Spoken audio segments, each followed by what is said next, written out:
मित्रांनो, मुंबई उच्च न्यायालय शिपाई हमाल पदाकरिता ची पेमेंटची लिंक ओपन झालेली आहे. तर पेमेंट कशा पद्धतीनं मोबाईलद्वारे आपल्याला करायची आहे, याबद्दल आपण संपूर्ण माहिती या व्हिडिओमध्ये पाहणार आहोत.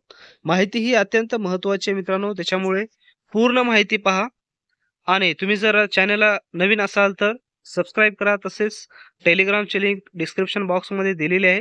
त्या ठिकाणी सबस्क्राईब करा. तर सुरुवातीला मित्रांनो Google Chromeवर आल्याच्या नंतर तुम्हाला बॉम्बे हायकोर्टाची जी साईट आहे, ती साईटवर तुम्हाला जायचं आहे. काय वेबसाईट? बॉम्बे हायकोर्ट्स .nic.in या ठिकाणी जायचं. आता ह्या ठिकाणी आल्याच्या नंतर थोडंसं स्क्रॉल करून तुम्ही खाली या. तर पहा खाली आल्याच्या नंतर एकदम खाली तुम्हाला ह्या ठिकाणी दिसेल पेमेंट लिंक. इथं आल्याच्या नंतर या पेमेंट लिंकला तुम्हाला क्लिक करायचं आहे. क्लिक केल्याच्या नंतर या पद्धतीनं तुमच्या समोर स्क्रीन ओपन होईल. स्क्रीन ओपन झाल्याच्या नंतर ह्या ठिकाणी येईल बॉम्बे हायकोर्ट पिऊन हमाल स्क्रीनिंग टेस्ट 2024. आता इथं रजिस्ट्रेशन आयडी जी आपल्या फॉर्मची रजिस्ट्रेशन आयडी असते, ती आयडी आपल्याला इथं ह्या ठिकाणी काय करायची आहे? टाकायची आहे. पहा या ठिकाणी मी आयडी टाकतो. आयडी टाकल्याच्या नंतर नंतर तुम्हाला काय करायचं या ठिकाणी? फेच पेमेंट डिटेल्स म्हणजे तुमची संपूर्ण या ठिकाणी डिटेल्स आहेत. नाव वगैरे एकदा चेक करा, व्यवस्थित नाव चेक करा. पहा या ठिकाणी नाव आलेलं आहे, नेम आलेलं आहे, रजिस्ट्रेशन आयडी आलेला आहे आणि फीस किती आहे? ₹125 ते पण या ठिकाणी आलेलं आहे. त्यानंतर एंटर युअर डिटेल्स ह्या ठिकाणी तुम्हाला इंडिव्हिज्युअलच ठेवायचं आहे. त्यानंतर तुम्हाला ह्या ठिकाणी त्याचे नाव टाकायचं आहे पूर्ण.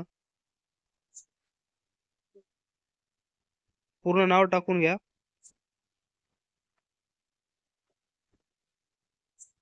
नाव टाकल्याच्या नंतर तुम्हाला पूर्ण या ठिकाणी ते तुमची जेवढे काय जन्मतारीख आहे, ती संपूर्ण जन्मतारीख तुम्हाला या ठिकाणी टाकायची आहे. हे डिटेल्स भरून घ्या. पहा जन्मतारीख टाका, त्याच्यानंतर मोबाईल नंबर टाका, त्याच्यानंतर ईमेल आयडी टाका ह्या ठिकाणी. ही संपूर्ण माहिती तुम्हाला पूर्ण या ठिकाणी भरून घ्यायची आहे. व्यवस्थित जी तुमची व्यवस्थित माहिती आहे, ती सर्व माहिती तुम्ही काय करा, या ठिकाणी भरून घ्या पूर्ण. ही माहिती भरल्याशिवाय तुमचा फॉर्म पुढे जाणार नाही. पूर्ण माहिती टाका या ठिकाणी. टाकल्याच्या नंतर आय हॅव रीड या ठिकाणी करा. मग त्या ठिकाणी जे कॅप्चा यांनी दिलेलं आहे, ते कॅप्चा या ठिकाणी तुम्ही व्यवस्थित काय दिले 5 BY त्यानंतर 8 आणि X 8 आणि X मग हे आल्याच्या नंतर नेक्स्ट करा. बघा ह्या ठिकाणी त्याच्यानंतर पूर्ण डिटेल्स येईल. Payments category, total amounts 125, registration number, name आणि या ठिकाणी काय करा? नेक्स्ट करा. आता नेक्स्ट झाल्याच्या नंतर इथे तुम्हाला काय करायचं मित्रांनो, या ठिकाणी स्टेट बँक ऑफ इंडिया या ठिकाणी तुम्हाला निवडायचं आहे किंवा एवढे ऑप्शन दिलेले आहेत. तुम्ही कोणतेही ऑप्शन यापैकी निवडू शकता किंवा तुम्ही तसेच या ठिकाणी यू-पी-आय आयडी देखील काय करू शकता? निवडू शकता. तर एवढ्या ऑप्शनपैकी तुम्ही काय करा? यू-पी-आय निवडूत या ठिकाणी. आता यू-पी-आय निवडल्याच्या नंतर या ठिकाणी तुम्हाला काय करावं लागणार आहे? क्यूआर कोड करा ह्या ठिकाणी. QR code. मग आता ह्या ठिकाणी या प्रकारचं तुम्हाला 5 मिनिट टाईम देईल.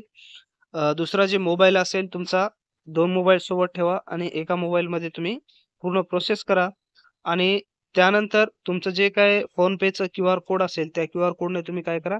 स्कॅन करून घ्या. जसंही तुम्ही स्कॅन कराल, त्या पद्धतीनं तुमचं त्या ठिकाणी तुमचं पेमेंट सक्सेस होईल आणि सक्सेस झाल्याच्या नंतर तुम्ही काय करा? संपूर्ण ते पेमेंट झाल्याच्या नंतर पूर्ण डाउनलोड करून घ्या.